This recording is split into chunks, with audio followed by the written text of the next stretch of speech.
Finally, I thanked my professor for telling me what I needed to hear. For telling me what I needed to hear. And how many of you realize that the best teachers in the world, they tend to tell us what we need.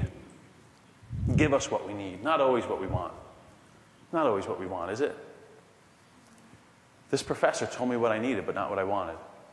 And I started thinking about this years later, and I thought, maybe God gives us what we need, and we don't always want. Confirmation class, and I think, so 3 of the 20 people in that class will be showing up for Mass in a few years. It's scary, isn't it? And I was kind of in that group, and then I meet this monk. And I wasn't looking, like I said, I wasn't looking for a guide. I wasn't looking for a great teacher to tell me what I needed to hear. But he was a great teacher, and he gave me what I needed. But when I first met him, he's from Calabria in Italy, very good food region. And he makes this meal. I think, I like this guy. I like this guy. He makes great food. So he makes the food, and we start this discussion. I had never discussed anything with a monk before. So I started asking him questions, discussing things with him.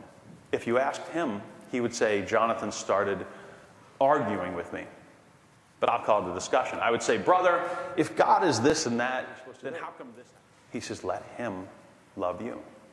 Let him demonstrate what that means.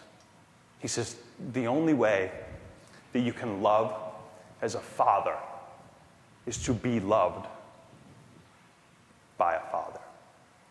He says the only way you can love as a brother is to feel, to experience what it's like to be loved as a brother.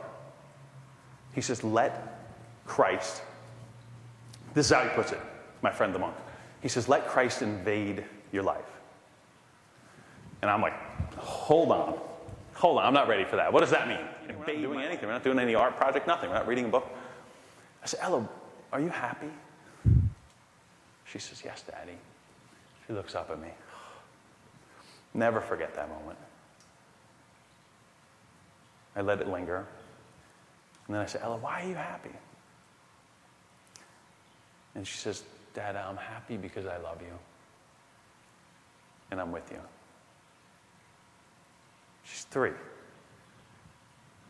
When she's getting married, I'm sure I'll be thinking Sometimes I'll sit in church and I'll think about that moment with my daughter.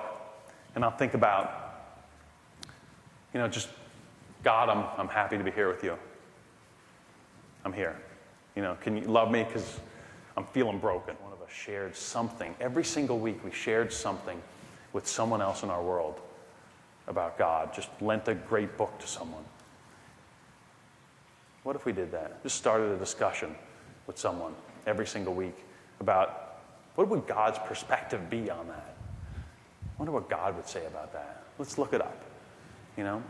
Just those 4 things. Can you imagine that? Would we be closer to that burning and shining lamp? For I know the plans that I have for you, says the Lord.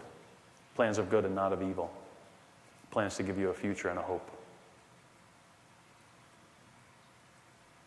Let God play a bigger role in your life. Let him.